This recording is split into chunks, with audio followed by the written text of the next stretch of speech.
What is going on, YouTube? Happy Tuesday, last day of 2024. Let's go out with a bang. We are absolutely crushing the NBA. I mean, killing it. Hit so many over the past week. We are just on an absolute heater for December in general. So let's keep that up with one more day to go. 6 NBA games. Got a decent amount of college football we're going to talk about each.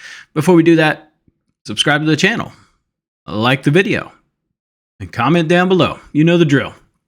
All right, and then join the Discord, absolutely free. Another one, man, in there just chilling, sweating bets in the Discord last night. It was very awesome. Link is down below if you want to join. All right, let's get into this, get you guys on your way.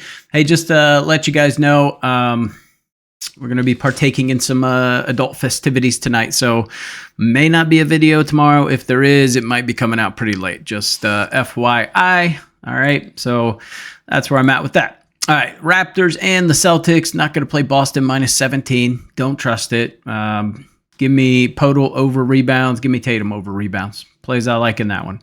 Bucks and the Pacers. Bucks minus 1.5. Giannis and Lillard. Is Lillard a game time decision? Let me double check. But I want to say, all right, so Lillard's playing. Giannis is still kind of 50-50 to play.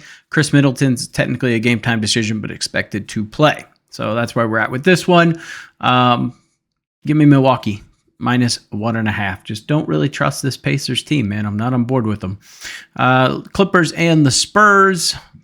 Clippers plus 4.5. Feels light. Clippers plus 4.5 in this one. Lean towards the over 217.5 in that contest. Timberwolves and the Thunder. Going to be one of the better games today. No major injuries on either side. We see Minnesota plus 6.5. I don't love the way Minnesota's been playing. I would actually lean OKC minus 6.5. I really haven't taken them much on the spread. Just not really loving how Minnesota's playing. I would take the under 217 in this. Minnesota has just not been shooting well. Oklahoma City Thunder have been known to come out in that first quarter and really lay an egg as of late. So I like them to probably... Minnesota's probably going to be very much within striking distance in that first quarter because of that. All right, next one. We've got the Grizz and the Suns. So there is a million injuries. Like the entire Grizzlies team is injured. Let's go through this list real quick for you. Aldama out, Clark out, Zach Edey out, Gigi Jackson out, LaRavia out, John Morant out, Marcus Smart out, Vince Williams out. There's a ton of injuries. Phoenix side of the ball, Booker is a game-time decision. So is Bol. Grayson Allen is a game-time decision, but expected to play. Nurkic's out with the suspension, and Royce O'Neal is out. So just an absolute dumpster fire of a game. I'm not picking a winner. I mean, there's too many freaking teams out. I would lean Phoenix minus 4.5. They're the technically healthier team. I said Grizzlies are still pretty good. They've been doing pretty well with their non-starting lineup in. So that's just a dumpster fire of a game. Last game on the card, Cavs and the Lakers. I mean, we didn't talk about the recap. Shit. We'll talk about that later, but Cavs minus 4.5. I don't know how you don't take this. Cavs were minus 4 last night and just absolutely blew the roof off of the Warriors. We had Jarrett Allen double-double. He had 9 rebounds after the third quarter, played 1 minute of the fourth quarter. So that sucked. So they really didn't play a ton of minutes. Starters actually got a lot of rest. They played the bench a ton yesterday. So I love them going against the Lakers. This line's just not right. So like Cleveland today, I got this at minus 4. All right, let's talk about our bowl games real quick, get you guys on your way. First game, Alabama Crimson Tide, Michigan Wolverines. I don't trust the Wolverines in this spot. They should get absolutely hammered. This line was 13.5. It's gone all the way up to 16.5. It's kind of getting a little bit shaky. I'm going to play a little parlay that I'm going to share with you guys in this one, but just going to be taking the line down quite a bit. 44.5. It seems really low for Michigan, Alabama. I will say that. So I would have a slight lean towards that over. I just don't know if I trust Michigan to actually score points, to be honest. Next game, Cardinals and the Huskies. This game, Washington was plus money all week heading into today, and now all of a sudden they're like minus 2.5. I do think they'll win today. So Washington's just they're a better team, better defense. They should pull this out. A lean towards the over in this one as well. South Carolina Gamecocks and the Illini. I think South Carolina runs away with this. Again, 8.5. It's just right there on that cusp of like this might be a little too much, but ultimately give me South Carolina in this one. Baylor and LSU, I'm not touching this game. This is just a dumpster fire. This is no offense, just scoring. I mean the over, but it's heavily juiced to 63.5. It's one I would pare it down to like 57, 58. I feel pretty comfortable. 63, you're kind of getting up there a little bit. That's the Iowa State Miami territory, although they easily covered that one. And then the coup de grace today, Penn State and Boise State. I just don't see any world where Boise State hangs in with Penn State. I just don't see it. Penn State is very good at stopping the run. I know they have Ashton Genty, but that's really about it. It is just not even comparable in terms of talent to talent. Penn State should run away with this. I like minus 11. You can pare it down a little bit if you want, or you can go the other way. I don't mind like minus 13.5 at plus money either. I just don't know how much Boise State's going to be able to score in this one. So give me Penn State in that contest. All right, let's get our best bets, get y'all on your way today. So Tyrese Halliburton over 3.5 rebounds. Really don't take Tyrese Halliburton rebound lines very often, but it's for a reason. He's not the greatest rebounder. That said, he's over this in 7 of his last 10. This line's usually 4.5. Milwaukee is 28th in rebounds allowed to the point guard position. He is over this in 12 of 14 games versus Milwaukee. So we have a great historical data here that shows he goes over this line a ton versus Milwaukee. Give me Jason Tatum over 9.5 rebounds at plus money. He had 11 versus Toronto about a month and a half ago. I get it that it's likely going to be a blowout. That's really the only risk here. We got to hope he gets his rebounds early. That said, Boston just kind of been playing with the teams. They really haven't blown anybody out a ton. They blew the Pacers out, and then the Pacers turned around and beat them the next time they played, like 2 days later. So I just think it's going to be tighter than the books say.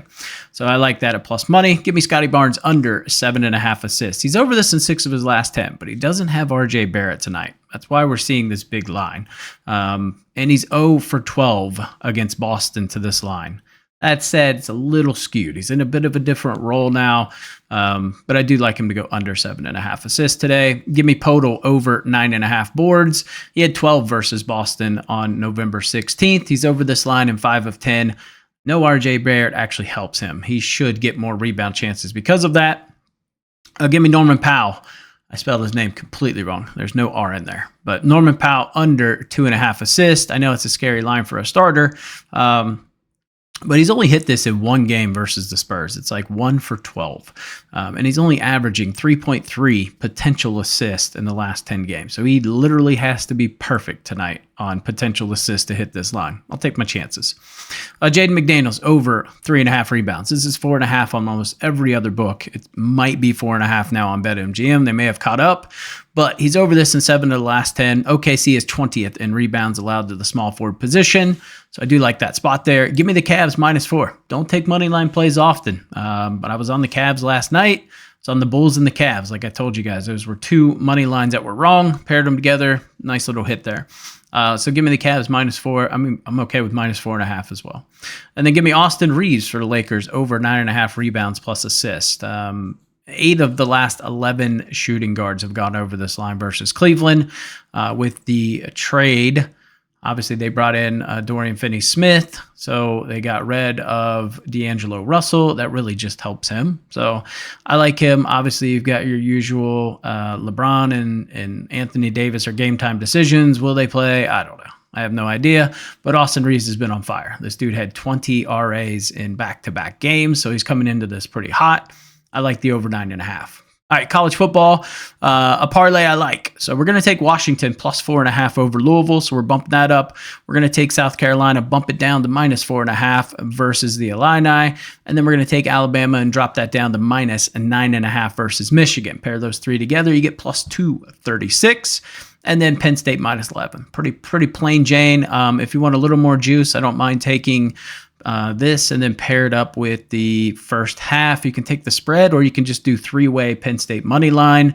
I don't mind that at all, and that'll get you to plus money. So those are my plays for today, guys. Appreciate it. Recap from yesterday. We'll do this at the end because I forgot, but we went 9-3. Hell of a day. We're 31-11 over the last 4 days. In the NBA, we had Mikal Bridges under 3.5 rebounds. He crushed that line in the first quarter, so that sucked. That's how we started the day. Cat came through for the rebound line. Jordan Poole did not play. Joel Embiid under 9.5 rebounds, super sweaty. He had 9. He had 6 in the first quarter and didn't hit this line, so thank God. Herbert Jones over 6.5 rebounds plus assist. He finished with 8. Mark Williams over 8.5 rebounds. I want to say he finished with 11, so that was sweat-free. Kessler over 10.5 rebounds. I don't know. He got his 11th, and I stopped paying attention because that's the only thing I had in that game. But that was pretty sweat-free. He got that pretty early. Jarrett Allen, double-double. GG, man. 9 rebounds and like 13 points heading into the fourth quarter. He plays maybe a minute, maybe less, and they pulled him because it was a blowout. It was weird. Kittle, under 5.5 receptions. We got cooked there. That was just a bad play on my part. And then we hit the next 4 NFL plays. So we hit Jamison Williams over 3.5 receptions. Jared Goff over 250.5 pass yards. I had that laddered up to 300, which cashed. He ended up at 303. If you would have done the same with Purdy, you'd have cashed that as well. So Purdy over 30.5 passing attempts, sweat-free. Jamar Gibbs over 17.5 longest rush. He cashed this in the first quarter for us. So we ended up going, 5-2 in the NBA, 4-1 in the NFL. So great day. But that's it for me, guys. Appreciate it. Like I said, video may be late tomorrow or may not put out one. Just depends on how hungover I feel tomorrow. But appreciate you guys. Join the Discord if you want to talk a little bit about sports, sweat some bets with us, and I'll catch you in the next video.